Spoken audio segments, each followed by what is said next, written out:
jangan korupsi, semua terpenuhi.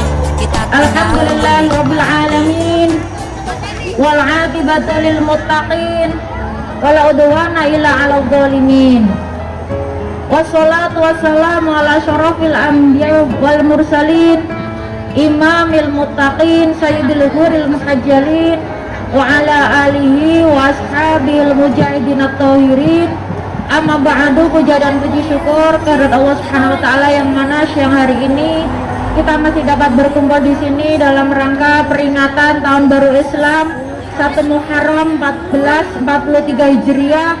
Semoga di tahun ini lebih baik dari tahun-tahun yang kemarin.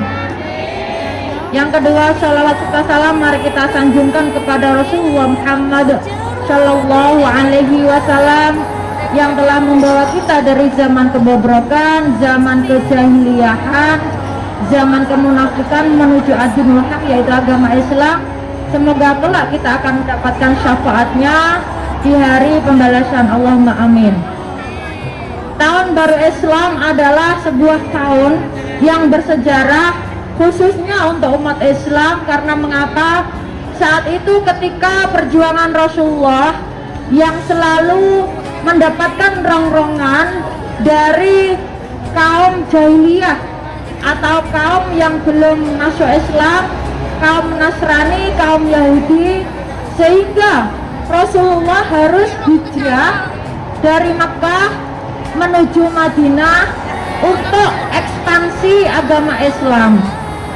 Sehingga mengapa Rasulullah disebut sebagai nabi penutup semua nabi?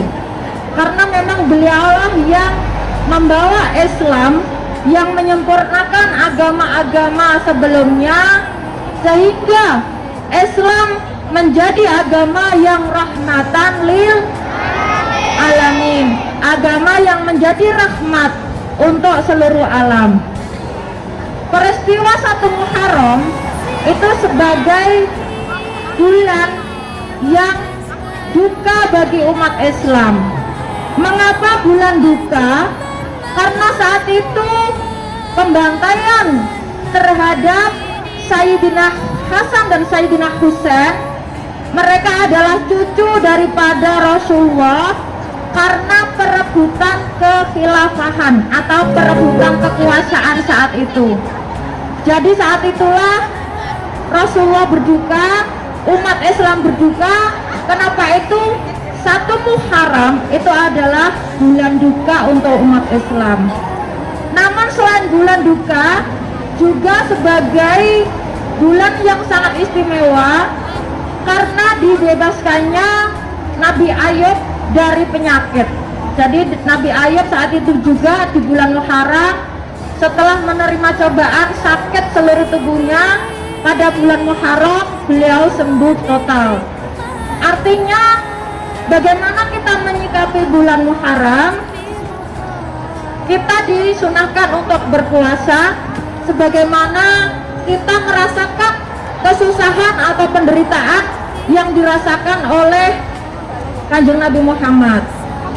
Kenapa itu bulan Muharram identik dengan santunan anak yatim biasanya ya? Karena memang disunahkan juga untuk memberikan kebahagiaan terutama kepada keluarga kita, kepada anak yatim, kepada fakir miskin.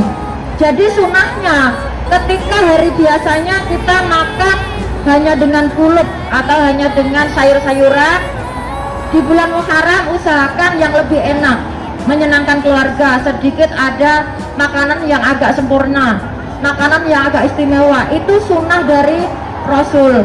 Jadi bagi majelis, mumpung ini bulan Muharram, perbanyak amal, perbanyak memberikan kebahagiaan baik kepada anggotanya dan juga kepada lingkungan sekitar atau sesama buruh migran khususnya. Terus hari ini kita juga merayakan Hari Kemerdekaan Republik Indonesia yang ke-76. Namun sayangnya kemerdekaan kita adalah kemerdekaan semu. Mengapa sampai detik ini Indonesia masih disebut sebagai Indonesia yang setengah jajahan, setengah feodal. Mengapa disebut setengah jajahan? Karena Indonesia yang kaya raya tidak mampu memberikan lapangan kerja kepada rakyatnya, sehingga banyak para warga negara Indonesia keluar negeri untuk mencari nafkah sebagai buruh migran seperti kita semua. Indonesia tidak mampu menciptakan lapangan kerja untuk para perempuan-perempuan yang mereka punya skill, ya. Kalau kita, banyak dari kita pasti yang bisa menjahit, banyak dari kita yang sebagai guru tapi harus merantau ke luar negeri hanya sebagai seorang PRT. Itu bukti bahwa Indonesia tidak mampu memberikan kesejahteraan kepada rakyatnya.